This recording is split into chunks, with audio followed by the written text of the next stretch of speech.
Bonjour à tous. Alors bienvenue sur la chaîne Sam Agriculteur Indépendant. Alors Sam c'est moi et ce matin je me trouve dans une magnifique parcelle de couverts végétaux avec une association d'avoine d'hiver et de févrole. Alors une association à deux plantes. C'est vrai qu'il y avait des stocks à finir cette année, donc ce qui explique ce choix, ce qui n'est pas toujours judicieux, vous allez voir pourquoi. On va parler dans cette vidéo de technique et notamment de qu'est-ce qui se passe à l'automne. Alors cette vidéo et d'autres derrière, car je pense qu'on ne pourra pas tout faire en une seule, ce serait trop long. Si on veut conserver un format facile à regarder, à comprendre aussi. Donc vous dire, avant de démarrer, qu'un sol sans une plante n'est déjà plus en état de fonctionnement normal pour se stabiliser, pour évoluer positivement et même pour se maintenir en état.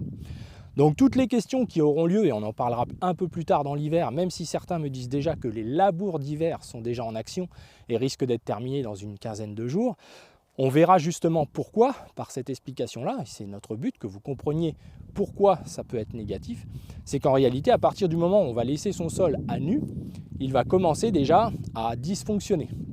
Il va y avoir dans le sol des problématiques qui vont arriver, notamment dans la gestion de l'eau, puisqu'en fait on va modifier complètement l'architecture naturelle du sol. On va aussi minéraliser par le labour d'hiver ou les travaux d'hiver qui pourraient être faits. Je ne parle pas que de labour, je parle aussi par exemple de mulching, de travail du sol de ce couvert-là pour le détruire par exemple, qui va donc finalement donner de l'énergie à un moment où normalement le sol c'est là qu'il travaille pour lui. Donc le message de cette vidéo c'est de vous dire qu'à partir de maintenant, c'est là que le sol travaille pour lui, pour se consolider, pour se solidifier. C'est un peu les vacances du sol, sauf que c'est là qu'il travaille finalement le plus intensément. C'est là qu'il va préparer son avenir, c'est là qu'il va évoluer ou pas positivement. C'est là que tout ce que vous allez obtenir dans le futur va se fabriquer.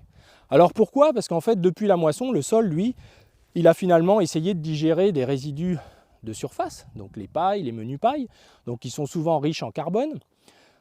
Pour d'autres produits, il n'a eu que les racines. Pour d'autres cultures, pardon, il n'a eu que les racines à consommer et un petit peu d'extérieur, mais c'est assez faible. Donc il ne faut pas nier ça, c'est-à-dire que l'enracinement qui est proportionnel à l'oxygène que vous avez dans votre sol, c'est-à-dire que vous avez un gros développement racinaire que si dans votre sol, il y a de l'oxygène dans tous les horizons. Donc ça, c'est un point important. Ça veut dire que de préparer l'oxygénation future de son sol, eh bien, ça ne passe que par l'activité biologique et pas par le travail des outils. Les outils, vous le savez, n'ont pas une possibilité de descendre tellement plus profond qu'une trentaine de centimètres. Et finalement, ils ont quand même de toute façon, dans tous les cas, quels que soient les choix d'outils, un rôle de bouleversement qui ne peut être atténué et qui peut avoir un effet positif que si derrière le travail que vous allez faire, il y a une reprise par la vie du sol. Ça, j'en ai déjà parlé.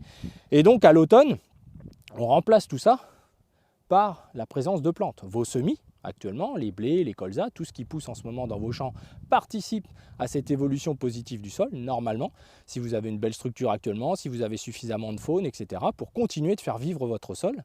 Ce qui fait que votre sol, d'ailleurs, s'allège, ce qui fait que votre sol est capable d'encaisser les éventuels travaux que vous ferez en surface par des passages de roues, par exemple. Donc, toutes les personnes qui constatent, par exemple, qu'en passant en ce moment, lors d'un traitement, ils s'enfoncent, ils abîment le sol, ou lorsqu'ils passent des effluents organiques, alors ce n'est pas vraiment normalement une bonne période pour le faire, mais je vous expliquerai pourquoi. Mais c'est surtout parce que c'est des histoires souvent réglementaires, malheureusement, qui justement, encore une fois, sont déconnectées de la technicité. Donc, eh bien, en réalité, si vous constatez que vous abîmez fortement votre sol, il y a aussi le choix des outils, bien sûr. J'entendais parler dans certains commentaires de 55 tonnes pour des ensembles qui épandent du lisier. Vous vous doutez bien que le sol, si ça c'est interdit sur la route, d'ailleurs je le rappelle, normalement c'est interdit sur la route de se déplacer avec ça, mais au final, le sol il n'est pas capable d'encaisser ça. Donc bien évidemment, vous envisagez derrière, à des périodes hivernales, de décompacter. L'erreur, elle est que décompactage fait comme ça, sans relais biologique derrière, ça n'a aucune efficacité, si ce n'est encore une fois de déstabiliser le sol, si ce n'est encore une fois d'oxygéner le sol à un moment donné où il est censé récupérer les choses pour lui. Alors pourquoi c'est important? Puisqu'en fait à l'automne se passe un phénomène que l'on appelle l'humification, c'est-à-dire que de la moisson jusqu'à septembre-octobre, et encore ça dépend beaucoup de la météo, on a une activité biologique bien particulière qui est celle du recyclage des éléments les plus solubles, c'est-à-dire que là la vie du sol prend un petit peu pour elle, consomme de l'azote pour finalement faire évoluer vos résidus. C'est en gros comme ça que ça se passe. Dans l'année, il y a deux pics d'activité biologique qui sont toujours liés à la température et à l'humidité. Le premier pic a lieu en fin février, début mars, quand les températures remontent, qu'on a finalement le sol qui sort de sa torpeur hivernale. Il sort d'autant mieux de sa torpeur hivernale que tout l'hiver, il ne s'est pas arrêté. Si vous déconnectez ce sol-là par un travail du sol et que vous laissez votre sol à nu tout l'hiver, vous doutez bien qu'il ne va pas se remettre en route comme ça en claquant des doigts. Et c'est là que vous utilisez un tas d'artifices un peu empiriques qui sont le travail du sol, la terre fine, les engrais, enfin tout ce qui contribue à favoriser vos plantes, mais pas forcément votre sol. Eh bien, à l'automne, il y a une autre activité biologique qui redémarre après s'être ralentie durant l'été à cause de la baisse d'humidité, et c'est encore plus flagrant des années comme on a vécu. Et l'augmentation excessive de chaleur fait ralentir l'activité biologique fortement, surtout s'il n'y a pas d'humidité. D'accord ? On serait dans un pays, et ça existe, où il y a de l'humidité en permanence et des températures élevées. On a des sols qui toute l'année sont en plein boost, en minéralisation permanente. Alors la minéralisation est davantage liée à une catégorie du sol, surtout que l'on appelle les bactéries, qui sont des êtres vivants tout petits, qui ont des facilités de se reproduire très très rapides. Donc ça, j'en parlerai en détail dans cette vidéo. Et dans la prochaine vidéo, on parlera davantage des champignons, je simplifie volontairement, qui sont la deuxième partie de l'activité biologique d'automne. Ce n'est pas au printemps qu'on va ramasser les champignons, c'est à l'automne. Et évidemment, ces êtres vivants-là font des réseaux dans vos sols et ils n'aiment pas trop être dérangés. Si vous voulez que le réseau s'étale, c'est évidemment pas à ce moment-là qu'il faut venir, par exemple, détruire ce beau couvert avec un travail du sol alors qu'on l'a mis en place pour qu'il crée ce réseau-là. Si on sort du schéma récupération des nitrates, etc., tout ça c'est complètement dépassé. Je pense que tout le monde le sait aujourd'hui. On est bien là pour recréer un squelette de sol, favoriser les décompositions, parce qu'on sait tous que quand on met un couvert végétal, on décompose plus facilement les pailles. Pourquoi ? Tout simplement parce que vos racines, vos plantes, servent de support à l'activité biologique, dynamisent l'activité biologique, et c'est toute la différence avec un sol qui est nu. Si avec le travail du sol, on peut énerver un peu les bactéries, on ne favorisera jamais les champignons, on ne favorisera pas le travail qui se fait en ce moment, qui est l'humification. Donc favoriser les décompositions de paille, etc., on a vu que le broyage le favorisait. Quand il fait sec, conserver l'humidité, protéger le sol des excès, c'est un moyen de favoriser l'activité biologique, en tout cas de ne pas la détruire, de ne pas faire qu'elle descende encore plus profondément dans le sol pour se cacher, pour se protéger des conditions extrêmes climatiques. Donc on voit bien qu'à partir du moment où il y a de la couverture, qu'elle soit permanente ou pas, en tout cas c'est un objectif, c'est-à-dire qu'après une culture, on essaye rapidement de mettre autre chose, sauf si on a des conditions extrêmes. Et c'est là que beaucoup d'entre vous, et c'est là aussi que techniquement autour de nous ça ne va pas, c'est pour ça que l'Académie d'agriculture française peut travailler sur le dossier, puisque les communications sont beaucoup liées à des dates réglementaires de semis découverts, qui je le rappelle sont liées notamment au labour, à la reprise en ce moment des sols, et c'est pour ça que plus on sème tôt, plus on laisse les couverts 2 mois ou 3 mois, et plus on peut reprendre de bonne heure, ce qui donc intéresse les gens qui vont labourer ou travailler le sol, alors qu'en réalité, on devrait semer plus tard pour avoir justement des couverts encore en place. On ira dans une autre parcelle dans la prochaine vidéo. Et vous verrez que les couverts ne sont pas en fleurs, que les couverts sont loin d'être en fin de vie, ils sont à la moitié aujourd'hui à peu près, et ils vont continuer leur travail durant toute cette période d'humification, et donc continuer à protéger le sol. Évidemment, certains d'entre vous, et vous l'avez constaté, et beaucoup m'en ont parlé, et c'est bien puisque ça sert à ce qu'on essaye de faire tous ensemble, ça fait comprendre les choses et évoluer visiblement les constats, c'est qu'en fait vous êtes souvent, vous commencez à avoir des plantes qui sont en floraison, qui commencent à se lignifier un petit peu. Alors ce ne sera jamais le cas d'une févrole qui lignifiera très peu finalement quand on regarde bien.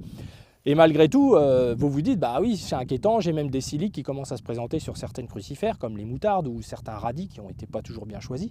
Certains d'entre vous ont choisi aussi des avoines, non pas d'hiver comme celle-ci, ou des seigles d'hiver, mais ont choisi des avoines de printemps. Ça, c'est une très mauvaise idée, puisque forcément, elles ont des cycles courts, on en a déjà parlé, donc elles vont être en graines, et ça va vous pousser finalement à les détruire. Alors, le troisième point, c'est que ceux qui ont semé très tôt à cause des dates réglementaires imposées, parce qu'ils ont déclaré les parcelles en SIE, sauf certaines régions de France où visiblement c'est obligatoire pour tous. Donc vous voyez, chaque département fait un peu sa sauce et pas toujours basé sur de la technique. Alors moi, je vous parlerai toujours de technique parce que si on met du réglementaire dans tout ce qui nous entoure, même si c'est important de le respecter, mais il y a un moment donné, il faut comprendre quelles en seront les limites, puisque la réglementation aujourd'hui est complètement déconnectée de la technique, il faut le dire, et c'est valable presque dans tous les domaines. Donc à l'automne, l'idée, c'est de recycler le maximum de minéraux et de continuer à faire évoluer nos résidus de récolte et ne surtout pas consommer du stock qu'on a dans nos sols de matière organique, puisque votre sol, c'est comme un compte en banque et en ce moment, il est censé fructifier. C'est-à-dire que sur les 100 kg de paille, je simplifie volontairement, sur les 100 kg de paille que vous avez, il y en a 80 à 90 qui ont été déjà évolués, décomposés. On a eu de l'humidité en fin de saison là, qui a permis justement que tout ça se mette bien en route. Les pailles étaient très faciles à faire évoluer puisqu'elles étaient souvent très bien broyées, des pailles mûres qui ont subi soleil, alternance pluie-soleil, ce qui a favorisé leur évolution normalement positive dans le sol, sous réserve que vous les ayez mis dans un endroit où les ouvriers du sol peuvent travailler au maximum, c'est-à-dire proche de la surface, mélangés quand même avec le sol, car je n'ai pas l'exemple ici, mais si on sème parfois en direct, on retrouve dans certaines parcelles que j'ai pu voir en ce moment, des pailles toutes noires qui sont restées sur le rang, bien noires. Ça, c'est des pailles qui évoluent pas dans le bon sens comme on le souhaiterait et qui surtout ne sont pas rentrées dans le compte en banque. C'est au moins ça qu'il faut savoir. On ne sait pas encore si elles y rentreront un jour, mais en tout cas, pour l'instant, ça n'est pas le cas. C'est-à-dire que vous avez fait un placement et vous n'avez pas récupéré finalement d'argent, vous n'avez pas commencé à constituer votre compte épargne sol. Donc c'est quelque chose déjà qu'il faut tout de suite se mettre les idées au clair. Tous ceux qui ont vendu du rêve aux agriculteurs en se basant uniquement sur des mesures de matière organique en pourcentage de carbone, et j'en ai déjà parlé dans les analyses de terre, finalement vont faire déchanter les agriculteurs parce que faire monter rapidement ce taux de carbone n'est pas un indicateur que vous améliorez votre compte en banque, c'est-à-dire la remise un jour dans le circuit de ce carbone stocké. C'est ça qui nous intéresse, nous agriculteurs.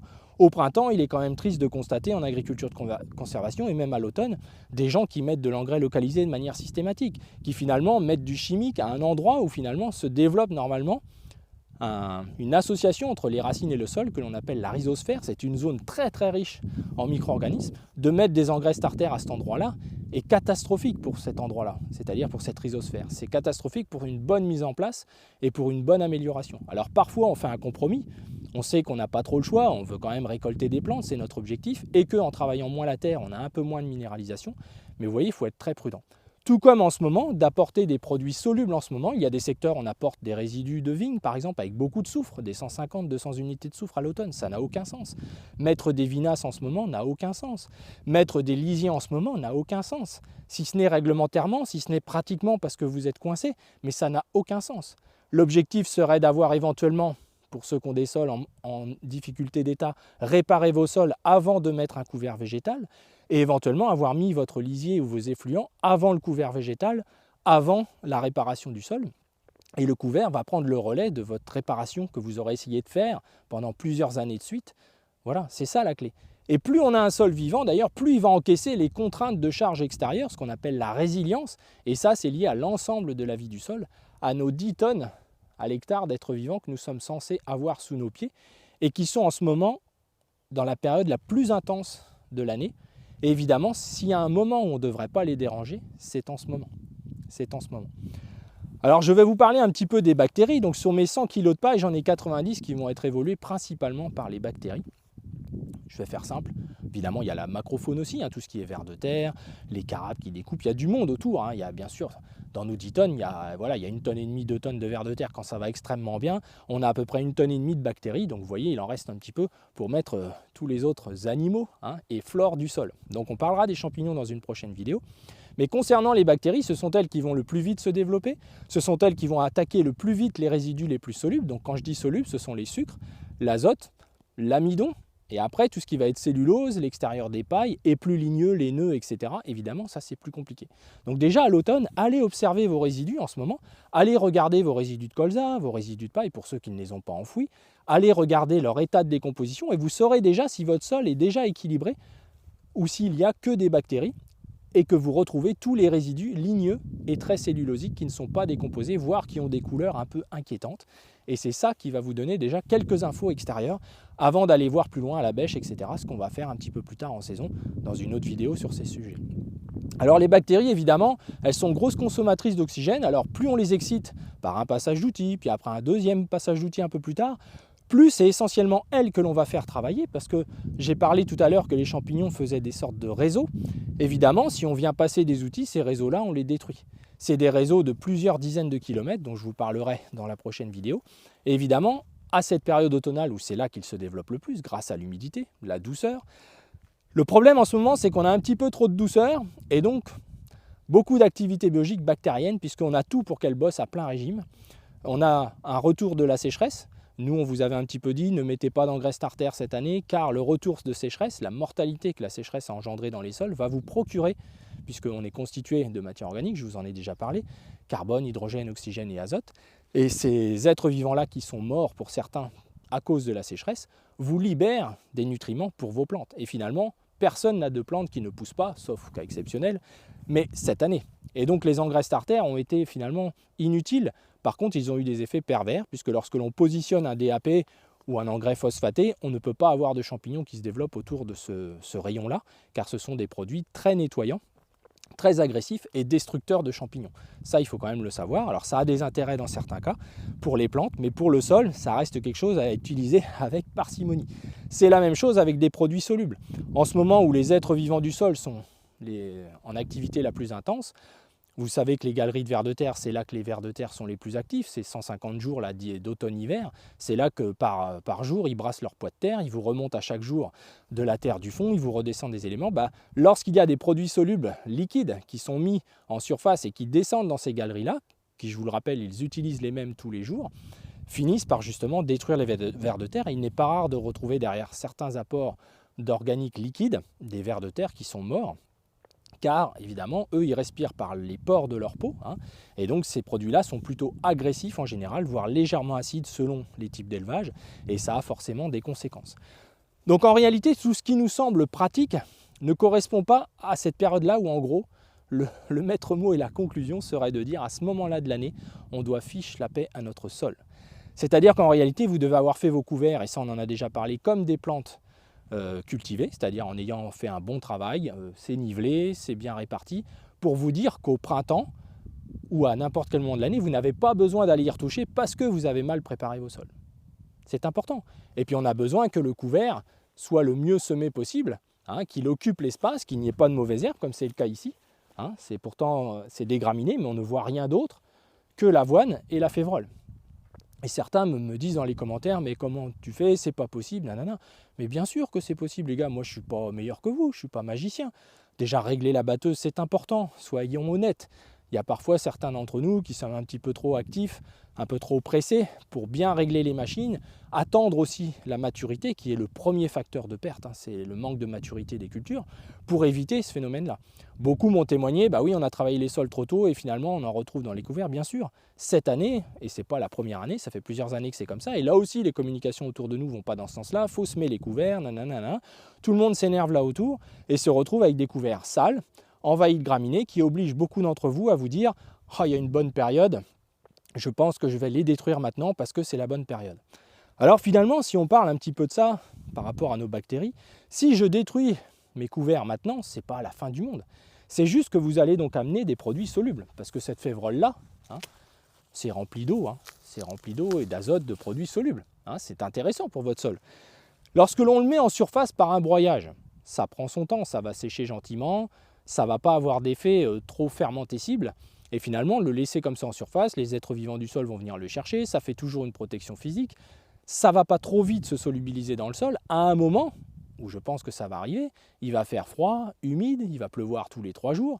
Et là, notre sol, il a déjà tendance à dérailler un tout petit peu. Il déprime un peu le sol, il bascule assez vite du côté obscur, c'est-à-dire du côté où les champignons travaillent de moins en moins du fait de manque d'oxygène dans le sol, à cause des jours plus courts, à cause du froid, il y a moins d'oxygène, il y a plein de choses comme ça qui se produisent dans le sol, et l'excès d'humidité, qui vont favoriser, eux, par contre, certaines bactéries un peu minéralisatrices, qui mettent un peu le bazar, qui jouent un rôle sur l'acidité, etc. Donc je ne vais pas en parler en détail, j'en ai déjà parlé dans quelques vidéos techniques sur les analyses de terre notamment. Mais comprenez bien que d'avoir un sol essentiellement bactérien, ce n'est pas une bonne idée. Alors certains me disent, oui, mais j'ai des plantes qui sont déjà presque à production de graines, c'est-à-dire ligneuses. Mais si vous avez fait un cocktail de plantes, là, il faut reconnaître, nous on a fini les stocks, il aurait manqué 2-3 plantes avec. On aurait eu moins l'effet pervers sur le côté azoté. Pour l'instant, on ne constate pas de maladie, ça c'est plutôt positif. Mais il y a des fois, quand on a beaucoup de graminées comme ça, c'est un des défauts pour nous de les intégrer dans le couvert, c'est qu'on entretient aussi les maladies que l'on a dans tous nos cycles des céréales. Et on a déjà eu des attaques de rouille, des choses comme ça assez importantes à ces époques-là, et qui se sont révélées vraies par la suite d'ailleurs au printemps. Donc à un moment donné, si on broye le couvert là tout de suite, et en plus qu'on le mulche derrière, donc on le met en action tout de suite, on oxygène le sol par un travail du sol, on déstructure ce que le couvert a fait depuis 2 mois, 3 mois ou quelques semaines que vous l'avez fait, ce qui est quand même dommage, vous ne ferez jamais aussi bien que ce que le couvert a fait. Puisque quel est notre objectif à cette époque-là de l'année? C'est de préparer le stockage de l'eau. Comment on stocke de l'eau? Je vous inviterai en lien, je vous mettrai la vidéo sur comment le sol stocke l'eau. Eh bien c'est en ce moment qu'on construit les différentes petites cellules de stockage de l'eau. Donc c'est un moment très très important. Et pourquoi on irait casser tout ça? Là, en ce moment, pour faire quoi? Parce que ça nous déplaît visuellement de voir des végétaux comme ça, comment je vais m'en sortir au printemps, etc. Alors, comme je dis toujours, n'écoutez pas les discours, ni les miens, ni ceux des autres, essayez de comprendre. Nous, on essaie de vous donner des éléments pour comprendre, mais faites-vous toujours une bande où vous essayez quelque chose. Beaucoup de nos partenaires dans des régions humides et tout ça, ou argileuses, comme j'ai eu le cas dans certains commentaires, me disent « Ouais, tu iras y venir dans les sols argileux ». Je vous assure que tous ces partenaires-là, jamais ils ne reviendront en arrière. Évidemment qu'il faut faire des adaptations. On n'a personne qui est magicien. Il y a un moment, il faut être pragmatique. Si on sème très tôt, des pois, des betteraves, des choses comme ça, où les gens sèment assez tôt parfois dans certaines régions pour des raisons de sol difficiles, par le gel, par tout ça, bah évidemment, avant la fin de l'année, tout ça, ça va être réglé. Avant la fin de l'année, ce couvert-là sera broyé et glyphosaté. C'est-à-dire que c'est très important que toutes les racines, les touffes de racines aient le temps de bien se décomposer et qu'on arrive au printemps sans avoir travaillé le sol avant, j'insiste, et on va reprendre ce sol-là, soit par un mulchage à 10, soit carrément en semant directement l'orge de printemps par la gelée le matin de 3h du matin à 7h par exemple. C'est couramment fait dans beaucoup de régions, beaucoup d'agriculteurs, même des laboureurs, sèment ces cultures-là au printemps sans labour. Donc c'est important de comprendre que si on veut aller jusqu'au bout du raisonnement couvert, et vous le dites tous, il nous coûte cher les couverts, etc., eh bien il faut essayer de les valoriser au maximum. Donc ne pas faire d'erreur et ne pas faire pire que ce qui a été fait avant. Alors une des choses négatives pour cet aspect bactérien, c'est donc de broyer le couvert et de le mulcher tout de suite. Si on attendait 15-20 jours, que ce soit déjà asséché, etc., vous verrez qu'il ne resterait plus grand-chose et peut-être que ça vous dissuaderait de le mulcher, ce qui n'a aucun intérêt. Vous remettrez bien moins les pieds facilement dans un champ qui a été travaillé au préalable et qui tout l'hiver va se glacer. Des produits très riches en éléments nutritifs comme le soufre et l'azote, les radis, les choses comme ça, qui sont très riches dans ces produits-là, vont vous laisser une ambiance très grasse. Pourquoi? Et j'en ai parlé dans la première vidéo, parce que ce sont des excitants à bactéries.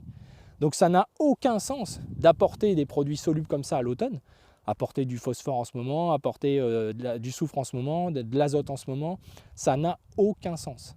Ça va au contraire vous laisser des ambiances grasses, des sols qui ne se tiennent plus. Ça va être comme le tas de fumier tout noir là que je vous ai déjà parlé, c'est ce qui va se passer dans votre sol. Donc vous voyez, tout a une incidence. Alors après, tous les aspects réglementaires, pratiques et tout, c'est à vous de les gérer. Il faut dire ce qui est. C'est à nous d'en parler, c'est à nous d'expliquer que ça n'est pas logique. C'est à nous de dire que les dates de semis imposées des couverts n'ont pas de raison d'être. On en a déjà parlé dans une vidéo, peut-être plus jouer sur la durée de présence des couverts que sur des dates de semis qui ne correspondent à rien, parce que beaucoup d'entre vous sont gênés par la date de semis alors qu'ils veulent les laisser tout l'hiver. Évidemment, c'est pas compatible. C'est pas compatible. Et puis des mauvais choix de couverts, parfois plutôt économiques. Acheter des choses pas chères, c'est bien, mais à ce moment-là, on se fait un réseau avec des copains, chacun en produit une ou deux et on se fait nos mélanges. Et c'est souvent ce qu'il y a de plus productif. Voilà. Donc les bactéries, elles ont vite un défaut, c'est de prendre le dessus sur le reste de la vie du sol. Vous créez des côtés, les noircissements des résidus que vous pourrez observer si vous allez dans vos champs parfois en ce moment sont liés à ça. Et on est une année où on peut avoir tendance à ça car il fait trop doux. Il fait un temps trop minéralisant, ce qui est positif pour nos cultures. On a tous des cultures, je pense, magnifiques, mais presque un peu trop belles, comme disent certains. Alors, c'est jamais trop beau, mais bon, il faut en avoir conscience. Ça veut dire aussi que peut-être en enracinement, on va aller voir ça dans les semaines à venir, elles sont peut-être moins développées puisqu'elles ont de la nutrition facile. Donc ça, vous voyez, c'est très important. Toujours raisonner qu'à l'automne, les réparations doivent avoir lieu, s'il y a lieu, avec des outils avant les couverts végétaux, pour que les couverts végétaux prennent le relais. Certains d'entre vous ont remarqué aussi que de passer les effluents sur des couverts en place, ça passe quand même mieux que si on a de la terre nue, ça c'est clair, et encore plus avec des automnes normaux. C'est pas pour ça que derrière il faut absolument décompacter ou je ne sais quoi. Sauf si vous avez vraiment des sols qui ne se tiennent pas et justement vous n'avez pas la réponse de votre sol et vous vous enfoncez parce que vous utilisez des outils en amont qui ne respectent pas la verticalité. Et comme je l'ai déjà dit, vous perdez la portance. Et donc il est plus facile au printemps de revenir avec une fissuration légère et vous verrez que la vie du sol, si elle est présente, elle répare très facilement. Les roues de tonnes par exemple, je vous les montrerai dans nos blés, on ne les voit plus. Nous. Les animaux du sol, les vers notamment, on refait toutes les roues, on ne les voit plus. Donc c'est important, plus vos sols sont vivants, plus ça vous ouvre des portes. Mais pour ça, il ne faut pas faire d'erreur. Car il n'y a rien de pire que des gens qui se découragent alors qu'ils ont fait des couverts, ils pensent avoir fait tout ce qu'il fallait, mais ils ne l'ont pas fait ou dans le bon ordre, ou voilà, l'excès de terre fine, enfin tous ces petits détails, les choix d'engrais, etc. Voilà, donc je vais en rester là parce que déjà je suis assez long. Et dans la prochaine vidéo, on reparlera en détail plus des champignons. On reparlera à nouveau de la destruction. Vous allez voir, je pense que tout va s'enchaîner petit à petit comme un Lego. Vous allez comprendre pourquoi, justement, autour de nous, il y a beaucoup de conseils qui malheureusement sont faits sans vraiment, je pense, de présence terrain, car on vend des couverts, on explique tout un tas de choses positives aux gens, et personne ne s'affole que là, dans 10 jours, il n'y a plus un seul couvert en place dans toutes les régions de France, à part les personnes voilà, qui pratiquent ça depuis longtemps et qui ont fait ce choix-là et qui savent tout ce que je suis en train d'expliquer. Hein, donc c'est très important. Donc voilà, et on n'est pas non plus dans la notion on ne travaille pas, ça va se faire tout seul. Non, on est dans le constat, on a semé le couvert, après que nos graminées, tout ça est repoussé dedans, on ne souhaite pas en avoir dans le couvert, donc il y a des précautions à prendre. Donc évidemment, ça ne correspond pas à ce qu'on nous dit, à ce qu'on nous oblige à faire ou à ce qu'on nous conseille. Voilà. Donc ce couvert-là, on va le laisser encore au moins 1 mois et demi, donc jusqu'à... Voilà, nous c'est plutôt tournesol, maïs et orge de printemps. Donc voilà, pour les orges de printemps, ce serait des couverts à détruire plus tôt. Alors là, c'est pas pour des orges de printemps, c'est pour des tournesols, parce que on ne met pas trop des graminées comme ça justement avant des orges de printemps, pour ce que j'ai un peu expliqué, les notions de maladie, etc. Là, l'erreur a été de faire que 2 plantes, mais bon, il y a des fois on a fait des choix, on avait du stock, les années d'avant on n'a pas tout semé. Donc voilà, on a été au plus simple. Voilà les amis, donc écoutez, je vous dis à bientôt, j'espère que ça vous a intéressé. N'hésitez pas à poser des questions et puis croyez-moi, on va en faire un paquet parce que on va aller sur le terrain et c'est la meilleure des choses et peut-être répéter certaines choses parfois, mais c'est aussi ce qui aidera, je pense, à la compréhension et aussi à de nouvelles questions pour que j'essaye d'y répondre. Voilà les amis, à bientôt.